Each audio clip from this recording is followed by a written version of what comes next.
Un nouveau visage pour le Parlement béninois depuis la proclamation des résultats définitifs par la Cour constitutionnelle. Les législatives de janvier 2023 permettent ainsi de conjuguer au passé le vocabulaire Parlement monocolore. Au cœur du spécial décryptage de ce 16 janvier 2023, le consultant politique Agapit Napoléon Maforican a porté son analyse sur l'impact de la présence de l'opposition à la 9e législature, avec 28 sièges sur les 109. Même s'ils avaient 50 contre 59, ça aurait le même impact. Nous ne copions pas, hélas, le colonisateur.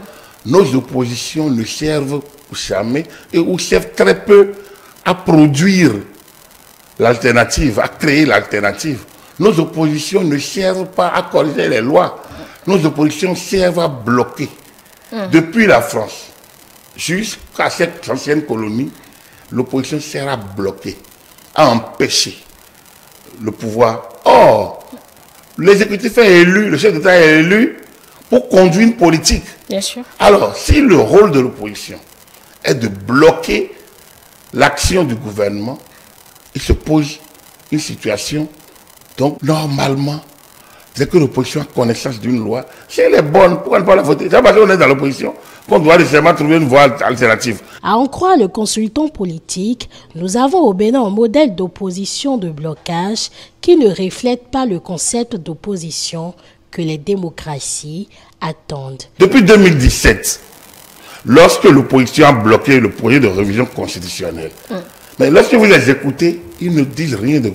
Ils n'ont jamais sorti une raison concrète. Lorsque la loi des finances arrive, parfois, on discute. Parfois, même lors de la discussion, vous ne voyez même pas d'opposition. Lors du vote article par article, ça passe. Lors du vote général, ça passe pas. En fait, nous avons un modèle d'opposition, de blocage. Or, le concept de l'opposition que les démocraties attendent, c'est l'opposition qui amène l'alternative. Qui disent non, vous aviez dit que vous allez faire ça. Mais si vous faites ceci, voilà l'impact possible. Voilà l'étude que nous on a commanditée. Voilà le résultat. Le peuple aussi adore, les réseaux sociaux adorent, les intellectuels adorent, tout le monde adore, même les chancelleries adorent, que ça bloque, que ça bavarde du matin au soir, qu'on coince, et qu'on vote ça finalement en injure aux autres qui ont fait leur travail, qui est de foutonner au gouvernement les moyens d'action.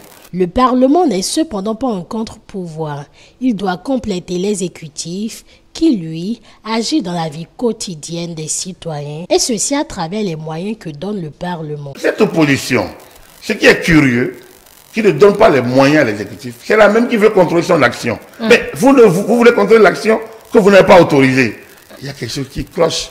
Donc vous voyez, globalement, c'est 28. Oui, justement, vous c'était demandiez, la question. Quel sera leur impact? Mais ils seront là, ils vont parler, ils vont au moins donner leur vision des choses. Peut-être que certains iront dans le sens de la modernité, en disant, bon, nous, on n'est pas là pour bloquer, nous, on est là pour accompagner, mais dans le sens de notre vision. Parce qu'en tant que parti, les démocrates, nous avons aussi une vision. Voilà notre vision. Et donc, ils doivent partager leur vision à travers leur prise de parole. Il n'y a pas de parti monocolore. Moi, je vous l'ai dit, dans aucun livre, dans aucun amphi de Sciences Po, vous n'allez entendre que le Parlement doit être bicolore, tricolore, multicolore. Le Parlement, c'est le Parlement du peuple. Issu des élections législatives. Élections libres, transparentes et plurielles.